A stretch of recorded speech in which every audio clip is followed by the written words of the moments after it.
கொப்படையம்மன் கோயில் பூச்சொரிதல் விழாவை முன்னிட்டு பல்லாயிரக்கணக்கான பக்தர்கள் கலந்து கொண்டு வழிபாடு செய்தனர். சிவகங்கை மாவட்டம் காரைக்குடியில் அமைந்துள்ள பிரசித்தி பெற்ற கொப்படையம்மன் கோயில் சித்திரை 2வது செவ்வாய்க்கிழமையை ஒட்டி கொப்படைய அம்மன் சர்வ அலங்காரத்தில் ஊதாப்பட்டு உடுத்தி கோயில் வளாக மண்டபத்தில் எழுந்தருளினார். இதனைத் தொடர்ந்து காரைக்குடி நகர பொதுமக்கள் கையில் பூத்தட்டுகளுடன் கோயில் வளாகத்தின் வாயிலில் நீண்ட வரிசையில் காத்திருந்து அம்மனுக்கு பல்வேறு வகையான பூக்களை காணிக்கையாக செலுத்தி வழிபாடு செய்தனர். மேலும் வியாபாரிகள், வர்த்தகர்கள் மின் விளக்குகள் அலங்காரத்தில் பூத்தட்டுகளை ஊர்வலமாக எடுத்து வந்து அம்மனுக்கு செலுத்தி வழிபாடு செய்தனர்.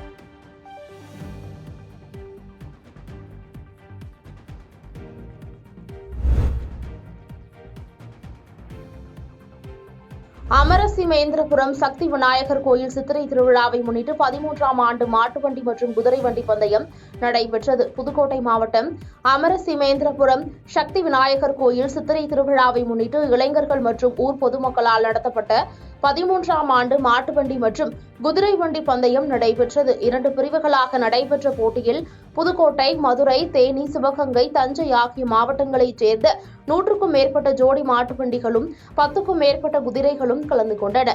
இதனை காண மாவட்டத்தின் பல்வேறு பகுதிகளில் இருந்து ஏராளமான பொதுமக்கள் சாலையின் இருபுறங்களிலும் நின்று கண்டு ரசித்தனர். இந்த பந்தயத்தில் முதல் 3 இடங்களை பிடித்த மாட்டுவண்டி உரிமையாளர்களுக்கு ரூபாய் 2,22,000 ரொக்க பரிசும் கோப்பைகளும் வழங்கப்பட்டது.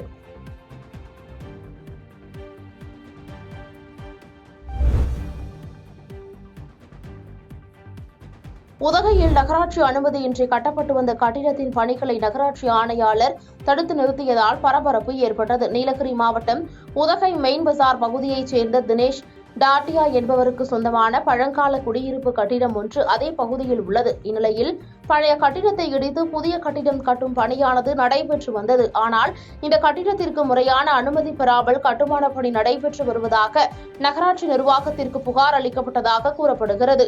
இதனைத் தொடர்ந்து சம்பவ இடத்திற்கு வந்த நகராட்சி ஆணையாளர் ஏகராஜ் தலைமையில் நகராட்சி அலுவலர்கள் திடீர் ஆய்வு மேற்கொண்டனர். அப்போது நகராட்சியின் அனுமதி பெறாமல் பழங்கால கட்டிடத்தை இடித்து பணி நடைபெற்றது தெரியவந்தது. மேலும் நீலகிரி மாவட்டத்தின் மாஸ்டர் பிளான் சட்டத்தை மதிக்காமல் 3 அடுக்கு கட்டிடம் கட்டப்பட்டு வருவது உறுதியானதால் நகராட்சி ஆணையாளர் கட்டுமான பணிகளை நிறுத்த உத்தரவு பிறப்பித்தார்.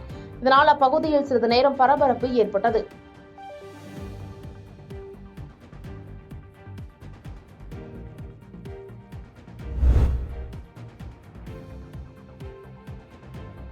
ஜெயங்கொண்டம் அருகே கோயில் திருவிழாவின் போது பெண்ணை தாக்கிய 2 பேரை போலீசார் கைது செய்துள்ளனர்.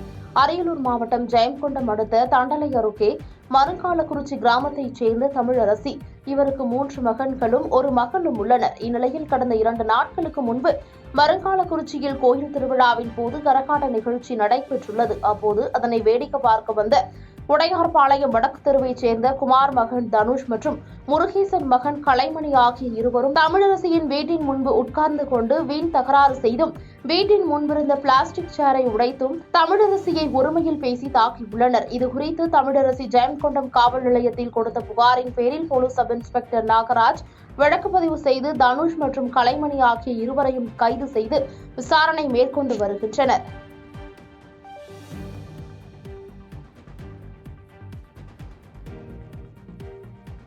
பாதகம் செய்பவரை கண்டால் நாம் பயங்கொள்ளலாகாது பாப்பா. மோதி மிதித்து விடு பாப்பா, அவர் முகத்தில் உமிழ்ந்து விடு பாப்பா. அண்மை செய்திகளை உடனுக்குடன் தெரிந்து கொள்ள இணைந்திருங்கள் இயம்நாடு தொலைக்காட்சியுடன்.